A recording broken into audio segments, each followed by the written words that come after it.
মন্ত্ৰদেৱ মই তেখেতক চমুকৈ তেখেতৰ বিষয়ে তেখেতৰ ল'ৰালিকালৰ বিষয়ে কিছু ক'বৰ বাবে অনুৰোধ জনাইছোঁ।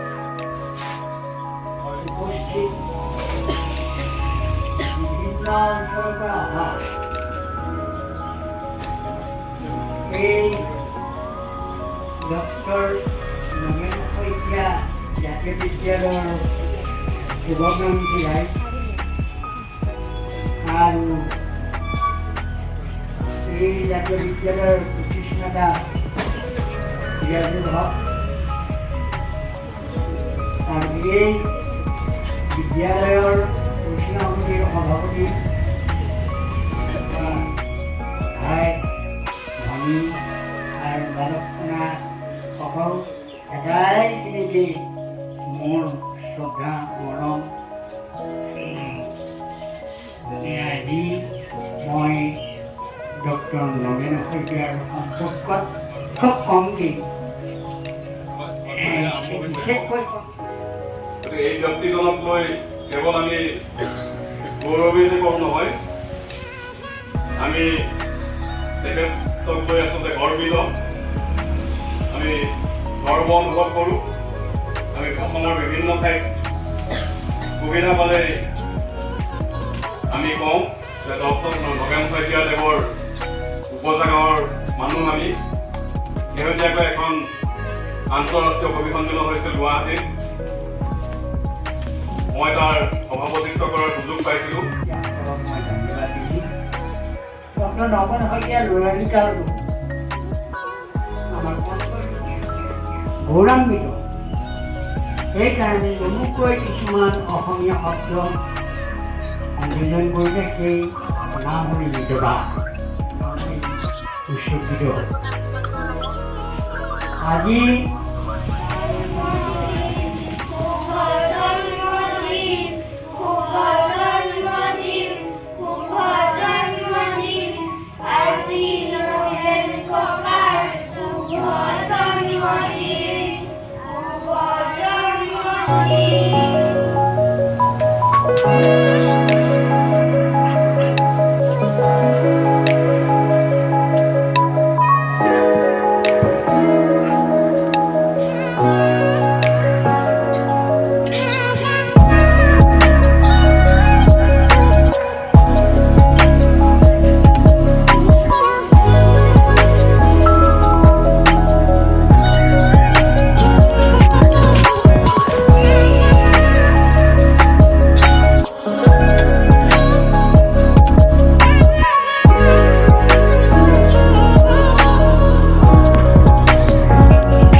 কথিতযশা সাহিত্যিক পণ্ডিত অসম সাহিত্য সভাৰ প্ৰাক্তন সভাপতি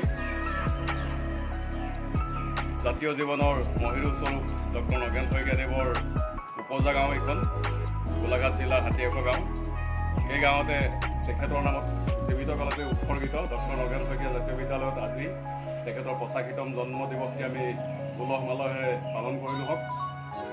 তেখেতৰ জন্মদিনৰ কেক কাটি আমাৰ বিদ্যালয়ৰ ছাত্ৰ ছাত্ৰীসকলে যথেষ্ট আনন্দ উপভোগ কৰিলে। ইয়াত আমাৰ গাঁৱৰ